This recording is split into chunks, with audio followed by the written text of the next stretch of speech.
Well, along the way, there was a big jobs report, big gaining jobs report. Let's talk about it with Brian Brenberg, co-host of the Big Money Show on Fox Business. That is a new show. Hey. And it is terrific stuff.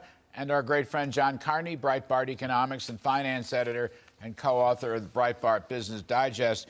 Brian, I'll start with you. When you're not in a Chinese balloon and you're covering the land here in the United States, what do you make of this? Is this a one-off jobs report? The stock market, I think it was down a little bit, 100 points. They didn't really care. Yeah, interesting. You'd think the high jobs number would be a terrible story for stocks. I think the story actually was that wage number that was moderating. Everyone's trying to figure out, how does Jay Powell interpret this? Mm-hmm. He wants to see that wage number come down. So you look at the high job number, but the lower wage, and you say, okay, maybe that means he doesn't have to get as aggressive. By the way, I just want to say this economy needs job creation more than almost anything else. I want to see big numbers like this because that's what gets us more productive again and helps us get out of the inflation problem. We actually need more of this to get that participation rate back up. So that's still a story we're not talking enough about. Jobs are good, even if we've got this inflation problem. No, it's only the Fed economists there you go. Don't like jobs, except their own. John Carney, on the other hand, productivity is falling. Almost everything else has been falling, which is making this somewhat odd. Very odd. Again, Brian's right. We like jobs. We like prosperity. Calling me a little bit suspicious, but what's your take, and what's the Fed going to do? So I think the Fed is going to look at this number and say, we're not going to signal that when we raise rates in March that's the end. A lot of people, Wall Street thought, yeah, maybe they're going to end the hiking cycle at March. I think this number is enough to keep them going through May and probably through June. So rather than just one more hike, we have two. If you look at the underlying number, Powell loves to talk about 3-month averages, 6-month averages.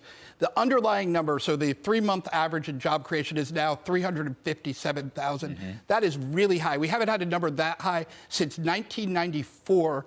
And that was leading into Alan Greenspan talking about irrational exuberance. That's what I think we saw in the market today. They looked at they looked at the parts they like, which is the wage number, and ignored the parts they didn't, which is the jobs. But if that's true, if this becomes a drip, drip, drip by the Fed late into this year, markets are going to hate that because at the beginning of this week, they were not thinking that was the Fed's plan. That would be a big problem. But fellas, one thing I want to say is wages for production workers, right, online production workers, 12-month change is 5.1%. But the inflation rate, at least the CPI for December, was 6.5. So real wages are still falling. That trend continues. That's the Achilles heel of this economy, is it not? Well, this is the problem where the Fed wants to see that wage number come down, and the rest of America says, no, I want the wage number to come up because I'm still treading water. Let's just get the inflation rate when it comes to prices. Down. Again, that's why I hate this drip, drip, drip from the Fed, because I think it just slows down the adjustment that we need. And people at home say, Wall Street's celebrating, but I still can't put eggs on the table and put gas in my car at the same time. And that's why you're seeing some of that consumer confidence remain very, very bad, even now. Let me make a point on this. I think that because we have not seen real wage gains, because we're lagging behind, that probably means there is a lot of wage increases coming down the pipeline. That is possible inflationary pressure. I think the Fed knows that. They look at this number. People are going to push to be made whole, to be compensated for the inflation we've experienced.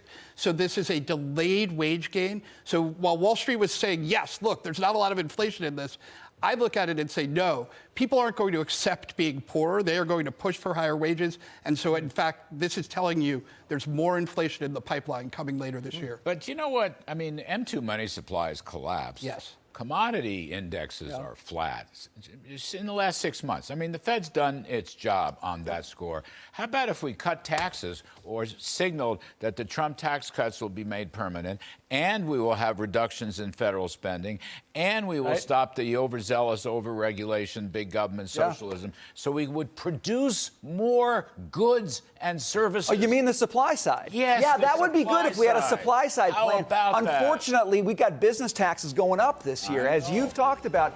Again, supply side, get people in the workforce, put them to work. That's how you get things moving again. John Carney and Brian Brenberg. Catch Brian on the brand new Big Money Show, weekdays at 1 p.m. Eastern. I promise I'll go back when I head here. Love it, Larry. We'll be back. Here it comes. I'm Kudlow. We're going to do something next.